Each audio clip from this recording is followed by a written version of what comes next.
Hello guys, welcome to my channel Bithika some kitchen. আমি আজকে আরেকটা মাছের রেসিপি নিয়ে চলে এসেছি, সেটা হলো শিং মাছ। তো আমি আজকে শিং মাছটা কাঁচকলা আলু দিয়ে পাতলা ঝোল করব।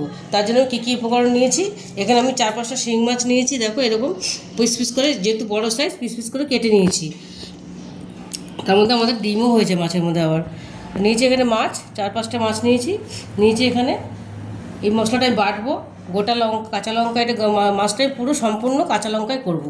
কাঁচা লঙ্কা নিয়েছি এখানে গোটা, আদা পিসে ছোটো ছোটো ছোটো করে কেটে নিয়েছি, ধনে নিয়েছি, জিরে নিয়েছি। এটা আমি শিলপাটায় বেটে নেব। এখানে নিয়েছি অল্প হলুদ আর সামান্য চিনি। এখানে আছে চেরা কাঁচা লঙ্কা, এখানে আছে কাঁচকলা, দুটো কাঁচকলা এরকম লম্বা লম্বা করে সরু সরু করে কেটে নিয়েছি আলু এরকম লম্বা লম্বা করে কেটে নিয়েছি। এখানে আছে ফোড়নের জন্য একটা তেজপাতা, গোটা জিরে আর চেরা কাঁচা লঙ্কা, আর যেখানে সর্ষের তেল আর লবণ। তো চলো সব, এবার আমি রেসিপিটা শুরু করব। আমি মশলাটা শিলপাটা বেটে নেব। আর এখানে আমি একটা গ্যাসে কড়াই বসিয়ে দিয়েছি। দেখো কড়াইটা আমার মোটামুটি গরম হয়ে গেছে মাছ ভাজার জন্য। তো আমি এবার তেল দিয়ে দেবো পরিমাণ মতন। তেলটা আমি গরম হতে দেবো, খুব ভালো করে গরম করে নেবো তেলটা, ধোয়াটা পর্যন্ত। মাছগুলো ভেজে নেব। এটা ঢেকে ঢেকে করবো, যেহেতু মাছগুলো ফাটে, ঢেকে দেবো মাছগুলো আমি হালকা ভেজে নেব। দেখো মাছগুলো আমি হালকা করে ভেজে নিয়েছি, যেহেতু জ্যান্ত মাছ আমি খুব বেশি ভাজিনি, লাল করে হালকা ভেজে নিয়েছি, পরিমাণ ভালো করে ভেজে নিয়েছি। এবার আমি আলুগুলো ভেজে নেব। আলুগুলো দিয়ে দিলাম, আলুগুলো ভেজে নেব। আলুটা আমার হালকা ভাজা হয়ে গেছে। এবার আমি এর মধ্যে কাঁচকলাগুলো দিয়ে দেবো। কাঁচকলাগুলো হালকা ভেজে নেব। দিয়ে দেবো অল্প লবণ ভাজার মধ্যে। আর আমি এখানে ধনেপাতা কুচিয়ে নিয়েছি। কাঁচকলাটা ভেজে তুলে নিয়েছি। এবার আমি আর একটু তেল দিয়ে দিচ্ছি কড়াইয়ের মধ্যে, খুব বেশি তেল দিইনি। এবার দিয়ে দেবো তেজপাতাটা। তোমরা এটা গুঁড়ো মশলা করতে পারো, আমি যে বেটে করেছি, বেটে করলে তোমরা সবাই জানো ভীষণ আরও টেস্ট বেশি আসে। এতে গোটা জিরেটা দিয়ে দিলাম কাঁচা লঙ্কা চেরাটা। এবার আমি দেবো বাটা মশলাগুলো, কাঁচা লঙ্কা বাটাটা আর আদা জিরে কাঁচা লঙ্কা বাটা, আদা জিরে বাটা এখানে, আর এটা কাঁচা লঙ্কা বাটা, জিরে ধনে।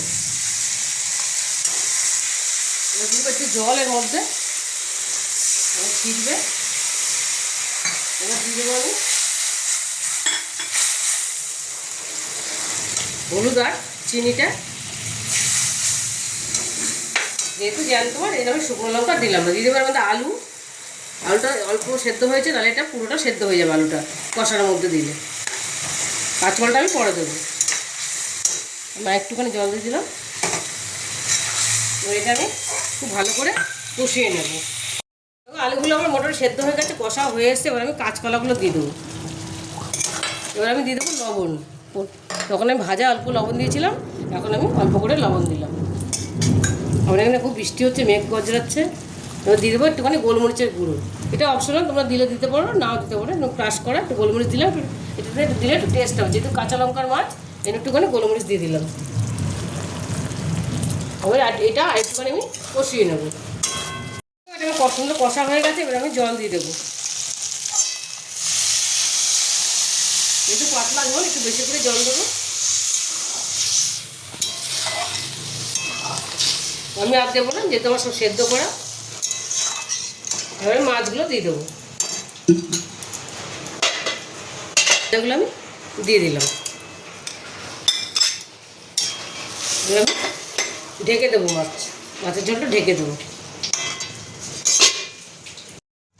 এরকম মাছের ঝোলটা আমার হয়ে গেছে। আমার আলু কাঁচকলা সব সেদ্ধ হয়ে গেছে। মাঝখানে আমি একটুখানি মাছটা উল্টে দিয়েছিলাম। এবার আমি দিয়ে দেবো কাঁচা লঙ্কা, গোটা কাঁচা লঙ্কা কয়েকটা দিয়ে দিলাম ধনেপাতা অল্প। এবার আমি মাছের ঝোলটা একটু ঢেকে বন্ধ করে রাখবো। এবার মাছটা পুরোপুরি রেডি হয়ে গেছে। কাঁচকলা আলু দিয়ে শিং মাছের পাতলা ঝোলটা আমি প্লেটিং করে নিয়েছি। দেখো তোমরা বাড়িতে এটা অবশ্যই ট্রাই করবে, দেখো ভীষণই ভালো হয় খেতে। আর রেসিপিটা তোমাদের ভালো লেগে থাকে, তাহলে আমাকে লাইক, শেয়ার আর সাবস্ক্রাইব করতে ভুলবে না। টাটা।